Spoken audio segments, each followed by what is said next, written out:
성도 여러분은 하나님에 대해서 얼마나 아십니까? 제가 맨 처음 교회 나갔을 때 한 세 가지가 궁금했습니다. 도대체 하나님은 누구신가? 두 번째는 하나님은 어디 계시는가? 세 번째는 하나님은 무엇을 하시는가? 제가 그것 때문에 매우 궁금했습니다. 지금은 다행히 은혜로 평신도가 아니고 목사가 됐기 때문에 체험도 말씀도 여러 가지 은혜를 통해서 다 해결을 받았습니다. 성도 여러분, 하나님을 얼마나 아십니까? 우리가 믿는 하나님을 바로 알기 위해서는 적어도 두 가지 부분에 대해서 바로 알아야 됩니다. 하나는 제가 고민했던 거, 하나님은 누구신가? 하나님은 어떤 존재인가? 두 번째, 하나님은 무슨 일을 하고 계시는가? 하나님은 사역은 무엇인가? 그겁니다. 우리가 믿는 하나님은 하늘 저 멀리 계시는가? 아니면 나와 함께 계시는가? 그리고 그 하나님은 지금 뭐하고 계시는가? 시편 8편을 보면 다윗이 우주 만물을 쳐다보면서 그 어마어마한 하나님의 솜씨, 그 권능 쳐다보면서 자기가 찬양했던 게 시편 8편에 있습니다. 주의 손가락으로 만드신 주의 하늘과 주의 베풀어 두신 달과 별들을 내가 보니 사람이 무엇이간데 주께서 저를 생각해 주십니까? 광대한 우주를 창조한 전능하고 능력 있는 하나님이신데 지극히 작은 나를 돌아보고 있다는 거예요. 하나님은 왜 한 사람 한 사람에 관심 있고 돌아보시는가? 하나님의 자녀이기 때문에 그렇습니다. 여러분 한번 인생살에 보세요. 그 부모가 아무리 잘나고 뛰어나고 능력이 있어도요, 온통 부모의 관심은 자식에게 있습니다. 힘이 있고 돈 많고 잘 나가도 자식이 잘못되잖아요. 그 부모 근심에서 벗어나지 못합니다. 자식의 관심사는, 부모의 관심사는 자식이에요. 하나님의 관심사는 우리에게 있습니다. 자녀이기 때문에 그런 거죠. 하나님은 도대체 무슨 일을 하신가? 다윗은 시편 40편에서 하나님이 행하신 놀라운 일들을 고백합니다. 여호와 나의 하나님이여, 주의 행하신 기적이 많고 우리를 향하신 주의 생각도 많도소이다. 내가 들어 말하고자 하나 주의 앞에 베풀 수도 없고 그 수를 셀 수도 없나이다. 하나님께서 우리를 행하신 놀라운 기적이 너무 많다는 거예요. 여러분, 하나님의 기적을 믿습니까? 예, 창세기를 보시면 하나님의 놀라운 기적들이 기록되어 있어요. 하나님의 기적은 우리 인간의 상상과 생각을 뛰어넘습니다. 하나님이 행하신 놀라운 기적이 뭔가? 창세기를 딱 이으시면 거기 나와 있어요. 하나님의 창조입니다. 그것도 무에서 유를 창조하는 거예요. 인간에게는 적어도 기적이에요. 어떻게 무에서 유를 창조할 수 있을까? 그거 여러분 의심할 필요가 없습니다. 하나님은 우리처럼 죽을 수밖에 없는 존재가 아닙니다. 하나님은 우리처럼 병들다가 죽어서 흙으로 돌아가는 존재가 아니에요. 하나님은 전능하시며 능력이 무궁하십니다. 제가 가끔 하나님에 대해서 물어봤죠. 하나님이 맞습니까? 하느님이 맞습니까? 물어봤죠. 천주교에서는 하느님, 우리 기독교에서는 하나님이라고 말하는데 뭐가 맞냐고 물어봤죠. 둘 다 안 맞습니다. 성경의 창세기에 나오는 하나님이라는 뜻은 하나라는 뜻도 아니고 하늘에 있다는 뜻도 아닙니다. 원래 뜻은 능력과 권세가 있는 분 이렇게 되어 있어요. 그래서 그걸 더 쉽게 번역하면 전능하신 신 그런 뜻입니다. 전능하신 신이 창조하는데 뭐가 어렵습니까? 더구나 우리가 알아들을 수 없는 말도 합니다. 하나님은 모세에게 나는 스스로 있는 자니라. 하나님에 대해서 가장 많이 배우고 깨달은 사람이 다윗 같아요. 다윗이 시편 139편 보면 하나님이 얼마나 전지전능한 걸 이렇게 말합니다. 내가 태어나기 전에 하나님이 나를 보셨다고 그래요. 말이 됩니까? 내가 태어나기 전에 주의 눈이 나를 보고 있었다는 거예요. 또 하나, 내가 인생을 아직 살지도 않았는데 내 모든 일들이 하나님의 책에 기록되어 있다는 거예요. 자, 이 말씀을 믿음이 없거나 불신자들이 들으면 무슨 말도 안 되는 소리냐 이거예요. 그러나 하나님을 아는 다윗은 어떻게 표현한 줄 아세요? 이 지식이 내게 너무 기이하여 높아서 내가 미칠 수가 없다고 그래요. 다릅니다.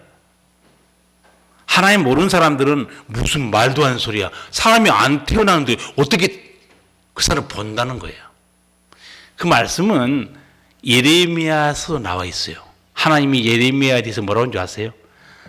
내가 너를 복중에 짓기 전에 내가 너를 알았고 내가 너를 열방의 선지자로 세웠노라 이렇게 말씀해요.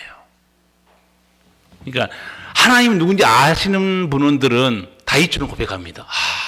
이 전지전능한 하나님의 지식이 내게 너무 기이하다는 거예요. 너무 높아서 내가 이해할 수 없다는 겁니다. 근데 사람들이 얼마나 헛소리를 많이 합니까? 뭐 말이 되니 안 되니 그게 가능하니 하나님을 모르는 자들의 헛소리입니다. 그게 하나님을 알게 되면 고백이 달라져요. 여러분 창세기 천지창조 아시죠? 아무리 성경 안 읽어도 창세기는 수십 번 읽었어요. 여러분 1장은 그렇죠? 올해는 깊이 있고 성경을 읽으리라 해서 창세기 1장은 기분 좋게 출발합니다. 그러니까 그렇다고 또 잘 아느냐? 그럼 제가 물어볼게요. 천지창조 순서 뭐뭐 창조하신지 아세요? 그냥 뒤죽박죽 알겠는데 또 순서로 말하면 또 이거 헷갈리네. 첫날은 아시겠죠? 첫날은 뭘 창조했습니까? 이것도 협조가 안 되면 안 되는 거죠. 빛이 있으라 하나님이 없는데 창조한 거죠. 제가 신학대학 다니면서 이 교수도 강의 들으면서 이 빛이 있으란 이 말을 강의 듣다가 내가 너무 놀랐어요. 우리말로는 빛이 있으라 돼 있죠. 실제 유대인의 성경에는 반대로 돼 있습니다. 문장이 있으라 빛이 이렇게 돼 있습니다. 하나님 명령이 먼저 나옵니다. 놀라우신 하나님, 행동하신 하나님이에요. 그래서 히브리어 이 성경에는 동사 문장이 많다고 그래요. 동사가 먼저 나와요. 우리는 다 명사가 주어가 먼저 나오잖아요. 우리는 성경 번역할 때 빛이 있어 이렇게 번역하잖아. 저도 그 히브리어 성경 보니까 하나님이 딱 말씀해요. 있으라 빛이. 굉장히 역동적이에요. 그게 너무 많아요. 구약성에 보면. 자, 첫날은 빛을 창조했어요. 그리고 뒤죽박죽해서 다 이제 뭐 만들었어요? 해와 달도 만들고 바다도 만들고 하늘도 만드시고 식물도 만들고 동물도 만들었죠. 맨 마지막에 뭘 만드십니까? 사람과 짐승 만들죠. 창세기를 보면 여러분 이걸 느껴야 됩니다. 우리 아버지 하나님은 가만히 계신 분이 아니고 일하시는 하나님이에요. 일하시는 하나님. 그런데 도대체 이렇게 하나님이 창조한 이유는 뭐지? 이 질문을 해야 됩니다. 하나님이 왜 이렇게 전능한 능력으로 이 우주 만물을 창조하셨을까? 그 질문해야 됩니다. 그걸 답을 얻어야 돼요. 여러분은 아시겠죠? 왜 하나님이 이렇게 우주 만물을 창조하셨죠? 한 가지 이유입니다. 우리를 위해서 만든 겁니다. 우리를 위해서. 왜? 우리를 위해서 만든 것은 날짜를 보면 알아요. 만약에 우리를 첫날 만들었으면 어떻게 됐을까요? 깜깜하겠죠. 빛이 없으니까. 또 식물도 없고 아무것도 없으면 먹을 게 있습니까? 없으니까. 하나님은 우리가 살 수 있는 아름다운 환경을 완벽하게 만들어 놓습니다. 그리고 우리를 창조해요. 제가 이걸 볼 때마다 항상 뭘 느끼냐면 출산을 앞둔 부모와 같다는 걸 느낍니다. 여러분 출산을 앞두고 여러분도 애 다 키워봐서 알겠지만 유아용품 뭐뭐 준비하십니까? 기억도 안 나죠. 너무 오래돼가지고. 기저귀 하나만 젖병도 기저귀도 온갖 애기용품 다 삽니다. 마지막으로 결정 안 된 게 하나 있죠. 이게 포대기 색깔을 뭘로 해야 되느냐. 남자면 뭘로 해야 돼요? 여러분 파란색으로 샀어요. 여자는 분홍색. 애는 관심이 없어요. 여러분이 그렇게 산 거예요.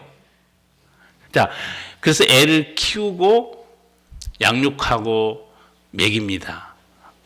그러면 문제가 생기면 또 부모가 해결해 줘야 되고 병 들면 또 고쳐줘야 됩니다. 그리고 다 키웠어요. 시집 보냅니다. 예. 손 텁니까? 이제 끝났어. 시집 보내면 다 끝난 겁니까? 끝이 없습니다. 제가 아는 권사님 한 분은 아주 조신하게 얘기하더라고요. 저는 제 인생을 살 겁니다. 절대 애들을 안 봐줍니다. 나도 내 인생이 있지 등에 애 업고 돌아다니고 내 일도 못하고 저 어림도 없습니다 그러더라고요. 얼마 전에 전화했어요. 어디 계세요? 부산에 있습니다. 뭐 하러 갔어요? 딸 집에 갔대. 뭐 하세요? 애 보고 있습니다. 애 볼 수밖에 없는 게 딸도 의사하고 사이도 의사예요. 그럼 어떻게 누구한테 맡겨요? 여러분 요새 유치원 보고 있죠? 애를 유치원에 맡기기가 너무 겁이 나는 거예요 사실은 지금. 그래서 여러분 사람 키우는 게 끝이 없습니다. 돌보는 게. 언제 자식 돌보는 게 끝난 줄 아세요? 그렇죠. 세상 떠나면 끝납니다. 결혼해서도 문제가 많고 또 돌봐줘야 되고 시끄럽고 난리가 아니에요. 하나님이 딱 그렇습니다. 하나님이 우리가 천국 갈 때까지 하나님이 고생하신 거 아십니까? 다행이네요. 아멘 나오니까. 하나님이 우리를 죄에서 건져주시고 돌봐주시고 천국 갈 때까지 고생하다가 천국 딱 들어가잖아요. 그럼 손 딱 터는 거예요. 아 이제 끝났구나. 그 녀석에 대해서 이제 걱정 안 해도 돼. 천국 들어갔어요. 하나님이 우리를 위해서 얼마나 일하시는지 모릅니다. 지금 우리 가을을 보시면 만산 홍엽입니다. 정말 너무나무 단풍이 많이 들었어요. 이게 지금 누가 일을 해서 이렇게 된 줄 아세요? 하나님이 일하셔서 이렇게 된 겁니다. 하나님이 어떻게 일해서 이렇게 단풍이 들었을까요? 과학적으로 말해보세요. 공부를 또 안 하셨고 학교 다닐 때. 자, 이렇게 가을이 오고 겨울이 온 것은 뭐 때문에 가을과 겨울이 온 겁니까? 네. 지구를 누가 돌리고 있어요? 그게 공정과 자전입니다. 지구한테 나가서 물어보세요. 너 왜 돌고 있니? 지구는 말이 없습니다. 그것도 이 지구가 어디서 돌고 있는지 아시죠? 공간에서 돌고 있습니다. 안 떨어지고 공간에서. 이해가 됩니까? 나는 아무리 봐도 그거 보면 너무 신비한 거예요. 뭐 학자들은 만유인력의 법칙, 중력의 법칙 말하지만 달과 별을 볼 때마다 내가 신비한 게 왜 이게 안 떨어지고 우주 공간에서 이 무거운 행성들이 돌고 있을까? 그 성경이 있습니다. 설명이 나와 있어요. 혹시 기억하십니까? 히브리서 1장에 있어요. 히브리서 1장에 뭐라고 기록되어 있는가? 그의 능력의 말씀으로 만물을 붙드시며 이렇게 되어 있습니다. 만물은 인간뿐만 아니라 우주 공간 전체를 말합니다. 능력의 말씀으로 붙들고 있다고 되어 있는데 실제 붙들다는 단어는 어떤 뜻이냐면요. 관리하다, 움직이다는 단어입니다. 다 나와 있어 성경에. 이 우주 공간에 어마어마한 우주 질서가 움직이고 있는 게 하나님의 말씀으로 움직이고 있다는 거예요. 관리하고 지금 하나님께서 붙들고 있다는 겁니다. 하나님이 하신 일이 너무 많아요. 그러나 하나님이 하신 일 중에 또 하나 예수님 설교한 게 있습니다. 하나님이 우리를 위해서 하신 일이 뭔 줄 아느냐? 그게 마태복음 6장에 예수님이 설교한 중에 나와요. 공중의 새를 보라. 심지도 않고 거두지도 않고 창고에 모아 들이지도 아니하되 너희 천부께서 기르시나니 들의 백합화가 어떻게 자라는가 보라. 수고도 아니하고 길쌈도 아니하느니라. 오늘 있다가 내일 아궁에 던지는 들풀도 하나님이 이렇게 입히시거든 하물며 너희일까 보냐 믿음이 적은 자들아. 만물을 먹이신 분이 누구냐? 하나님이라고 알려줍니다. 공중의 새도 들의 백합화도 하나님께서 다 먹이신다는 거예요. 그러나 설교의 요점은 거기 있지 않습니다. 만물을 먹이는데 요점은 너희를 하나님이 먹인다는 거예요.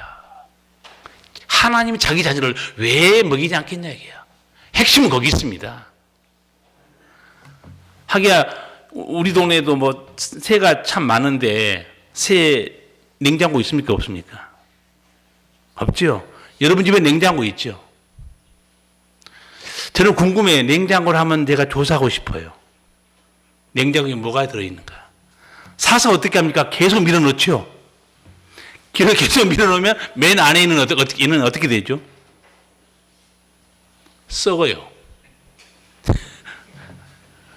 하기야 어떤 권사님이 그렇게 말씀하더라고요. 목사님 저는 냉장고 때문에 죽으면 안 된다는 거예요. 왜요? 그랬더니 누가 나 죽고 나서 내 냉장고 보면 나를 얼마나 욕하겠냐 이게요. 여러분 사람은 이렇게 끝없이 채우고 해서 먹고 살지만 우주 만물을 하나님이 너무너무 자기 손길로 먹이고 있다는 거예요. 그래서 이제 예수님이 설교하면서 하나님을 생각해야지 왜 돈을 붙드냐 이렇게 말해요. 너희를 먹이는 것은 돈이 아니고 너희 하나님 아버지다. 시편 45편 보면 매일매일 하나님이 우리를 위해 얼마나 열심히 일하신가 기록되어 있습니다. 여호와께서는 만유를 선대하시며 그 지으신 모든 곳에 긍휼을 베푸시는도다. 저는 이 말이 너무 은혜가 되는 거예요. 하나님께서는 만물을 하나님이 항상 선하게 대해준다는 거예요. 사랑의 손길로. 그리고 그 지으신 모든 곳에 하나님이 다 지은 것들에게는 불쌍히 여겨준다는 거예요.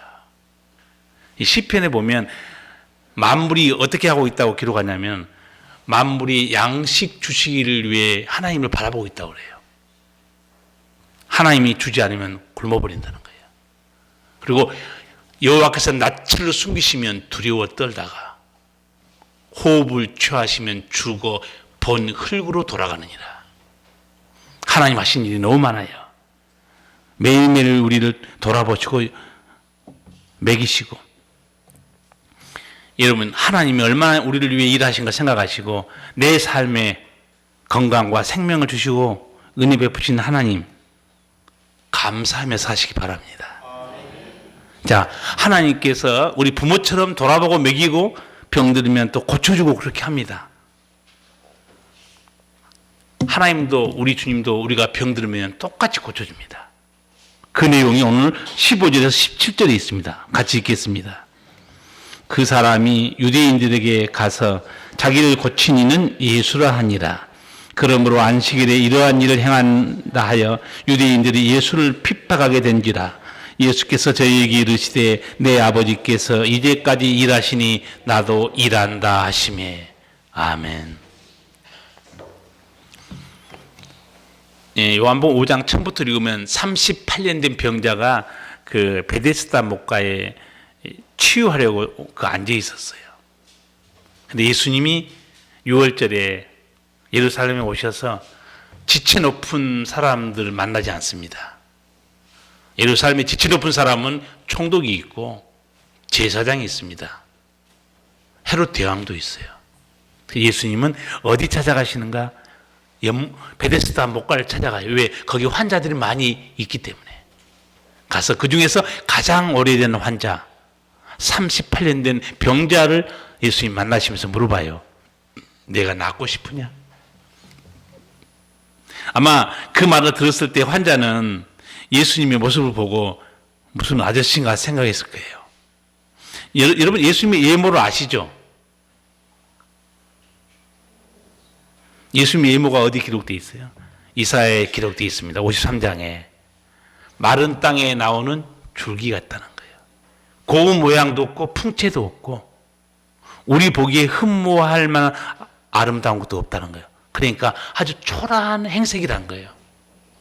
여러분 그 초라한 볼품없이 초라한 행색 그 예수님이 베데스다 목가에 가서 그 환자에게 너 낫고 싶으냐? 예수님인지 모르죠. 그리고 이분이 육신을 입으신 하나님인지 모르고 있습니다. 그냥 저 낫고 싶은데요. 누가 저를 이 연못에 넣을 사람이 없어서 이렇게 앉아 있습니다. 예수님 한마디 하십니다. 내 자리를 들고 걸어가라. 행색은 초라하지만 예수님 말씀은 전능한 능력이 있습니다. 예, 그분은 하나님이셨기 때문에 너무 놀라운 일이 벌어져요. 그래서 이게 한마디로 요새 말하면 이슈가 됩니다. 유대인들이 발칵 뒤집힌 거예요. 기적도 일어났지만 안식일에 병을 고쳤기 때문에. 그래서 물어보죠. 누가 너 병 고쳤냐? 안식일인데 예수라는 사람이 고쳐줬다고요. 그래서 그것 때문에 예수님은 핍박하게 돼요. 왜 안식일은 하나님이 싫어하고 있는데 일하냐 이거야. 병 고치냐 이거야. 예수님이 하신 대답이 너무너무 놀라운 대답이 17절에 있습니다. 예수께서 저에게 이르시되 내 아버지께서 이제까지 일하시니 나도 일한다. 왜 내가 안식일에도 쉬지 않고 병을 고쳐준 거 이유를 설명해요. 내 아버지께서 지금까지 쉬지 못하고 일하고 있으니 나야 당연히 일해야지. 그러면 하나님이 천지 창조하고 안식한 기록이 있죠. 창세기 2장에 있습니다.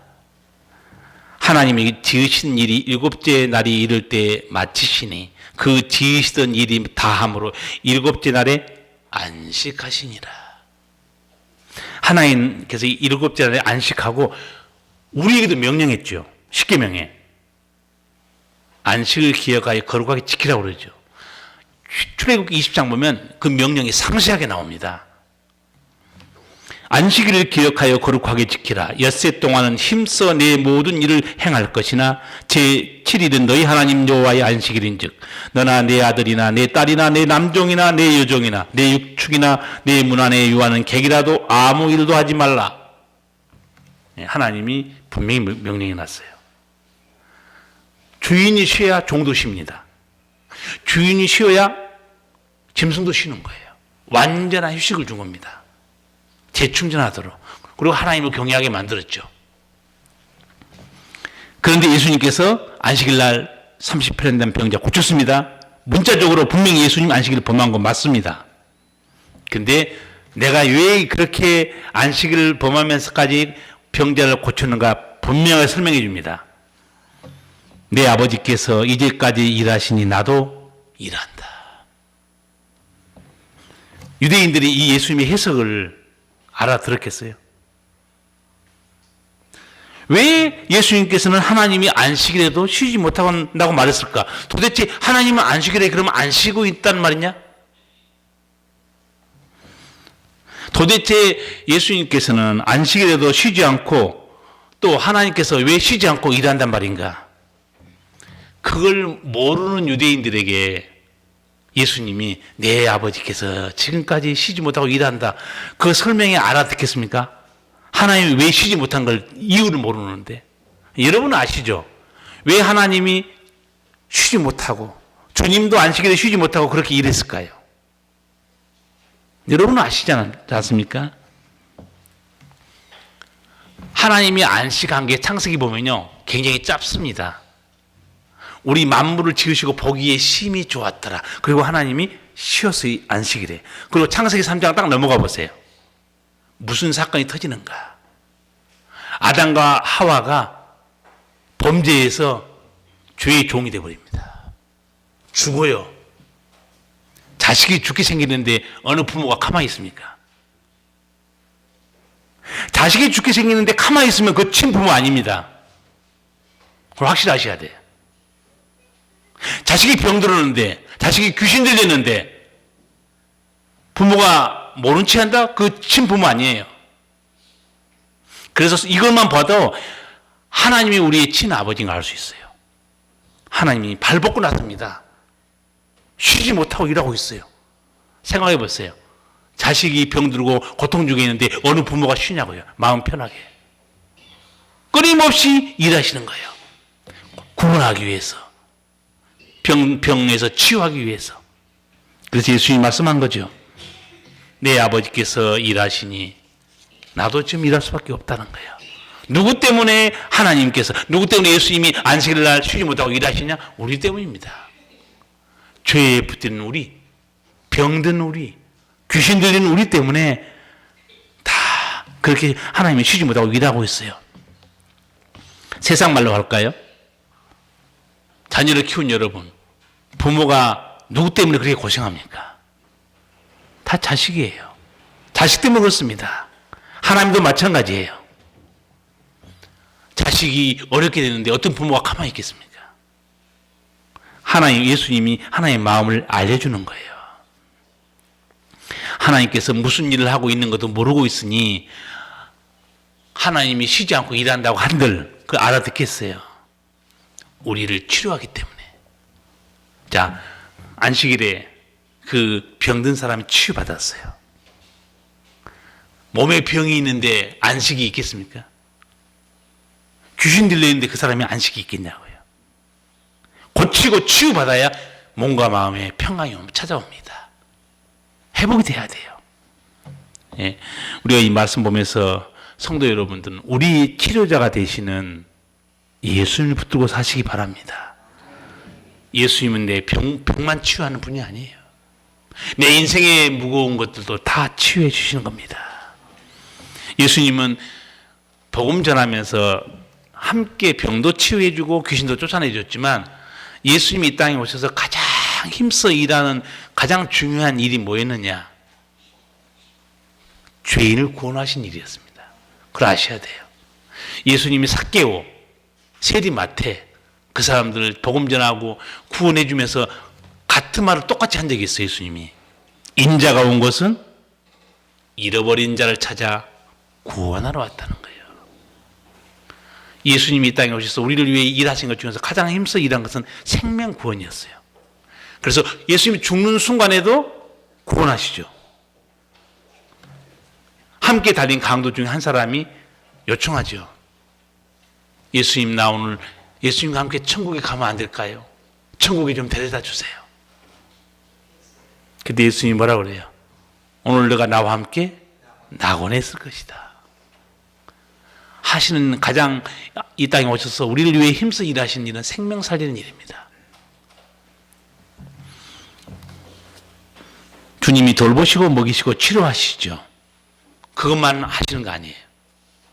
하나님이 우리를 하시는 일 중에 우리 인생, 알지도 못한 우리 인생을 이끌어 가시고 인도하시고 앞서가는 거 모세가 설명한 게 나옵니다. 신명기 1장 보면 광야를 지나온 이스라엘 백성들에게 모세가 설명해 줘요. 너희는 광야 지나오면서 원망 불평하고 힘들다고 떠들고 여기 못 살겠다고 그랬지. 너희 혼자 온 게 아니라고 그래요. 설명해 줍니다.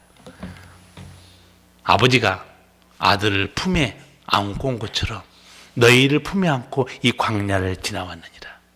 그리고 너희 앞서서 먼저 오셔서 장막 칠 곳을 찾으셨다는 거예요.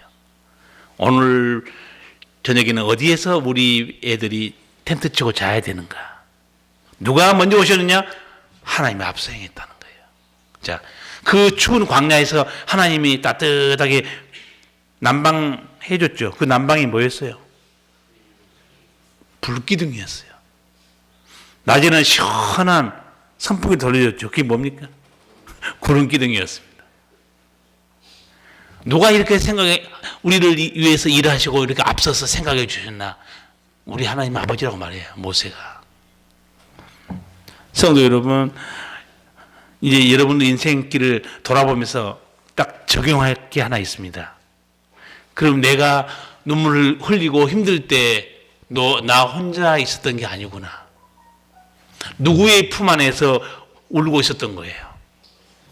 아버지 품 안에 있었던 거예요. 이제 좀 정신 좀 차리시기 바랍니다. 너는 혼자가 아니야. 그런 세상 노래 듣지 마시고, 내가 울 때 나 혼자 울고 있는 줄 알았는데 아버지 품에 있었구나. 내가 힘들어서 어떻게 이 인생의 길을 어떻게 살아야지 막 고민하고 있을 때도 그때도 아버지 품에 있었어요. 그걸 알아야 돼요. 부모의 사랑을 알고 언제 자녀가 철을 들겠습니까? 솔직히 말했어요. 철이 든다는 거 쉬운 게 아니에요. 자식이. 자기가 결혼해서 애 낳아야 되고, 애가 잠을 안 자니까 업고 머리를 벽에 대고 이렇게 날 새는 부모가 있더라고요. 모르겠어요. 지금도 그런 사람이 있는지 모르지만. 그러니까 엄마가 너도 그랬어. 그러니까 내가 잠을 안 잤다고? 애가 잠을 안 자는지 자기가 어떻게 알아요? 우리 엄마도 이렇게 나를 키우셨구나. 그러니까 부모의 사랑을 아는 순간 저절로 효도하게 되어 있습니다. 자, 신앙의 얘기를 해볼까요? 누가 하나님을 사랑한 줄 아세요? 나를 위해 일하신 하나님의 사랑을 깨닫는 성도만 하나님을 사랑합니다. 누가 흔들리지 않는 믿음의 반석에 설 수 있을까요? 하나님이 나를 위해 이렇게 사랑하셨구나. 이렇게 못된 이 죄인을 끊임없이 부르시고 깨닫게 해주시고 품어주시고 기다려주셨구나. 그 하나님의 사랑을 아는 사람만 그 믿음이 흔들리지 않습니다. 왜? 하나님의 사랑을 알았거든요. 그거 모르면 10년 다녀도 열심은 낼 수 있으나 반석에 선 믿음도 아니고 하나님의 사랑도 모르는 믿음이에요. 그래서 요한일서 보면 이렇게까지 단도직입적으로 말합니다. 요한이. 사랑을 모르는 자는 하나님을 모른다고 그래요. 잘라서 말해버립니다. 무슨 말이겠어요? 하나님 자신이 사랑인데 사랑을 모르면 하나님 모르는 사람이라는 거예요. 하나님을 안다고 말하면 반드시 사랑을 아는 자라는 거예요. 왜? 하나님이 사랑이기 때문에. 그래서 여러분 신앙생활하면서 내가 이제 하나님의 사랑을 알았습니다. 철든 겁니다. 하나님이 나를 위해서 이렇게 돌아보시는구나. 오늘 설교 제목이 우리를 위해서 일하시는 하나님. 그러면서 제가 얼마나 하나님이 우리를 위해서 먹이시고 돌보시고 치유하시고 구원하신가 지금 차근차근 지금 설교하고 있습니다. 하나님이 왜 이 설교를 하게 한 줄 아세요? 내가 너희를 얼마나 사랑하는지 철이 들었는가 알라는 거예요. 그러면서 설교 들을 때마다 말씀을 들을 때마다 아멘. 다 아버지의 사랑입니다. 나를 돌보시고 병들할 때 고쳐주시고 아버지 집에 갈 때까지 끊임없이 인도하시는구나. 그걸 여러분이 알고 감사하면 하나님이 기뻐하세요. 그렇죠. 부모가 그렇게 고생해서도 자식이 그 부모의 마음을 알아줄 때 부모는 근심 걱정이 한순간에 사라집니다. 하나님도 마찬가지예요. 내가 너희를 위해서 얼마나 일하고 힘들게 사랑하는 줄 아느냐. 그리고 하나님께 그 영광 돌리잖아요. 시편에 이렇게 말씀이 나와 있어요. 감사로 제사를 드리는 자가 나를 영화롭게 한다고 그랬어요. 거기서 끝나지 않습니다. 내가 그 사람에게 하나님의 구원을 보여줄 것이다 그래요. 그러니까 우리가 이 오늘 말씀 들으면서 하나님이 우리를 얼마나 위해 많이 일하시는가. 또 여러분이 기도하잖아요. 또 기도하면 또 하나님은 또 일하십니다. 알아서 해주기도 하지만 우리가 기도하면 또 하나님이 일하세요. 여러분이 기도한 거예요. 성경에 일들이 다 있어요. 자식이 없어서 기도한 사람도 있고, 생활이 어려워서 좀 형편 좀 풀어주세요. 기도한 것도 있고, 병들 때 기도한 것도 있고, 너무너무 다양해요. 그때마다 하나님은 일하시고 역사해 줍니다. 제가 야베스라는 사람을 몇 번 말씀드렸어요. 집안이 너무 어려웠고, 애 이름도 야베스라고 지어놨어요. 그렇게 이름 지으면 안 되잖아요. 야베스 뜻이 고통이라는 뜻입니다. 이렇게 이름 지은 부모가 세상에 어디 있겠어요. 그런데 부모가 볼 때 너무 집안이 어렵고 앞길이 안 보니까 너는 앞으로 고통스럽게 살겠다. 그렇지만 그는 하나님을 알고 하나님께 나서 기도합니다. 뭐라고 기도해요? 하나님, 나는 너무 집안이 어려운데 주께서 내게 복의 복을 더하사 나의 지경을 넓히시고 주의 손으로 나를 도우사 나로 환난을 벗어나 근심이 없게 해주세요. 그렇게 기도했어요. 그런데 그 다음 구절이 중요합니다. 하나님이 그 구하는 것을 허락하셨더라. 알아서 일하시는 하나님이지만 자식이 아버지 집에 나가서 기도하잖아요. 또 하나님이 일하신 거예요. 병원에서 의사가 얼마 못 삽니다. 그래도 소망은 있어요. 하나님이 또 치유해 주면 되니까. 그런데 하나님이 너는 끝났다 그러면 진짜 소망 없습니다. 그 사람이 사실은 히스기야 왕이었잖아요. 너 집안 정리해라. 내가 죽고 살지 못하리라. 히스기야가 그 중년에 나이 40이 돼서 자식도 없고 병도 들어 죽게 생기니까 너무너무 정말 인생이 아프고 힘들어서 하나님께 울면서 기도하잖아요. 다시 하나님의 응답이 들려옵니다. 내가 내 눈물로 보았노라. 눈물은 자식의 눈물에 부모가 약하고 성도의 눈물에도 하나님은 약합니다. 좀 우세요. 힘들면 인상 쓰지 마시고 우는 게 낫다니까요. 막 짜증내고 뭐 이런 하나님 어디 있어. 그렇게 하지 말고 우세요. 그냥 길이 없을 때 울면요 우는 게 길이에요. 그 진리를 아셔야 할 텐데 울면 길이 열어진다니까. 하나님이 길을 여시기 때문에. 그게 느헤미야서에 나와 있어요. 내가 수일을 울고 하나님께 기도했더니 하나님이 길을 쫙 열어줍니다. 그러니까 힘들고 어려울 때는 짜증 부리지 마시고 열받지 마시고. 근데 요새 우는 사람이 별로 없어서 문제지. 열받아서 울지는 많이 우는데 하나님의 은혜를 생각하고 우셔야 돼. 그리고 울면 도끼도 빠진다고 그래요. 좀 독한 사람들 많이 우세요. 마음에 독한 것도 빠져나가니까. 하나님 우리 아버지는 우리가 부르짖을 때 역사하시고 일하시는 거예요. 하나님 하시는 일이 또 하나 있습니다. 그게 무서운 일이 있는데 시편 90편에 있어요. 하나님이 사람을 홍수처럼 쓸어 가신다고 그래요. 사람이 저절로 왔다가 저절로 가는 게 아니에요. 하나님이 다 불러가 버립니다. 홍수처럼 쓸어가 버린다는 거예요. 저는 하나님이 사람을 데려가는데 표도 안 나게 괴롭게도 안 하면서 싹 데려가는 방법이 있어요. 그게 뭔지 아세요? 그게 시간입니다. 앞으로 시간을 여기서 50년 지나면 이 중에 상당히 아마 다 가버렸을 거예요. 하나님은 시간으로 인생을 심판해 버립니다. 나는 그거 생각하면 참 너무너무 놀랍기도 하고 신비하기도 해요. 하나님 우리를 겁주면서 뭐 죽이겠다 이게 아니에요. 우리 연수가 얼마라고 그랬죠? 70이요. 강건하면? 나는 모세의 말이 맞다고 생각해요. 80 넘어가니까 점점 희미해져요. 여러분 지금 60 넘어가지고 내가 생각하는 게 말이 바로 떠오르면 대단한 사람이에요. 내가 생각한 게 떠올라야 잘 안 떠올라요. 발음이 나갑니까? 머리에는 딱 했는데 입에서 발이 나가요, 안 나가요? 그제 새벽 기도 때 뭐 장로님이 레일 바이크를 타자고 얘기했는데 뭐라고 했냐면 서서 이거 뭐죠? 내가 눈치채고 레일 바이크 알려줬어요. 뭐 이러고 있는 거예요. 누가 알겠어? 이러고 있으면 그 정성 가면 이거 있잖아요. 이거 그래서 내가 레일 바이크. 그런데 아침에 나도 집사람이 물 달라면서 내가 또 그러고 있더라고요. 차를 끓여놨어요. 해죽순 차예요. 그래서 내가 해죽순 발음이 안 나온 거예요, 갑자기. 그래서 포트를 가리키면서 이랬더니, 해죽순 차. 나보다 좀 나은 것 같아요.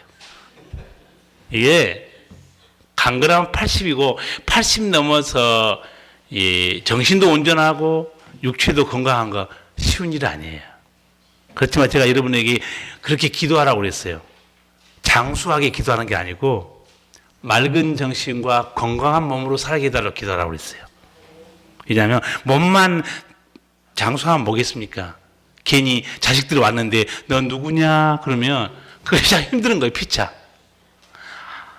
누가 이렇게 우리 인생을 돌보시고 쓸어가시냐? 하나님이에요. 오늘 예수님께서 말씀합니다. 내 아버지께서 지금까지 일하시니 나도 일한다는 거예요. 여러분, 하나님이 우리를 위해 얼마나 일하시고 치유하시고 돌보시고 고치시는가, 이거 정신 차려야 돼요. 그렇잖아요. 하나님은 뭐 때문에 쉬지 않고 일하는 줄 아세요? 우리를 사랑해서. 그러면 하나 물어볼게요. 사람은 뭐 때문에 잠 안 자고 쉬지 않고 일하겠어요? 돈 안 생기면 일 안 해요. 돈만 생기면요, 쉬지 않고 일합니다. 예배당을 나와요. 주일날 더 많이 돈이 생기는데. 사람은 돈만 생긴다고 하면 쉬지 않고 죽는지 모르고 일합니다. 하나님은 왜 쉬지 않고 일하시냐? 우리를 사랑하고 살리기 위해서. 완전히 달라요. 전도서 보면요, 솔로몬이 어리석은 인간이 하나 있다고 설명해요. 그 어리석은 인간이 누구냐? 자기 몸이 병들고 망가질 때까지 재물을 지키고 있다는 거예요. 얼마나 어리석은 인간이냐 말합니다. 내가 해 아래서 큰 어리석은 일을 하나 봤다. 그게 뭐냐? 어떤 사람이 자기 재물을 자기 몸이 망가지도록 병이 들도록까지 지키고 있다는 거예요. 여러분, 예수님 설명했죠. 천하보다 귀한 것은 사람의 생명이다. 그리고 한마디 더 했습니다. 이 천하보다 귀한 생명보다 더 귀한 생명이 있다. 영원한 생명이라고 그랬어요. 그래서 오늘 이 말씀을 여러분 들으면서 나를 위해서 일하고 계시는 그 하나님을 경외할 때 하나님이 주시는 은총이 약속되어 있어요. 그게 제가 오늘 성식교도 갈 때 읽었던 시편 34편입니다. 제가 읽고 마치겠습니다. 너희 성도들아, 여호와를 경외하라. 저를 경외하는 자에게는 부족함이 없도다. 젊은 사자는 궁핍하여 줄일지라도 여호와를 찾는 자는 모든 좋은 곳에 부족함이 없으리로다. 아멘. 우리를 위해서 일하신 좋으신 하나님을 사랑하고 그 은혜를 알고 사시기 바랍니다. 기도하시겠습니다. 사랑하시는 우리 주님, 우리를 위해서 일하신 하나님의 사랑, 그 손길들, 오늘 아버지께서 우리에게 말씀을 주셔서 우리가 다 보았습니다. 이 좋으신 하나님의 마음을 알지 못하고 그저 하나님을 믿으면 우리가 하나님의 복을 받는다고 생각했는데, 알고 보니까 하나님은 우리를 사랑하셔서 쉬지 못하시고 지금까지 일하시기 때문에 예수님도 일하시고 그 은혜로 우리가 오늘 살고 있습니다. 우리 사랑하는 성도들이 이 사랑하는 아버지 마음을 알고 우리를 위해 수고하는, 그리고 고생했던 부모를 사랑하고 효도한 것처럼 우리 하나님 아버지를 사랑하는 성도들, 그 사랑 때문에 흔들리지 않는 믿음 되게 하여 주시옵소서. 예수님 이름으로 기도하옵나이다. 아멘. 찬송가 430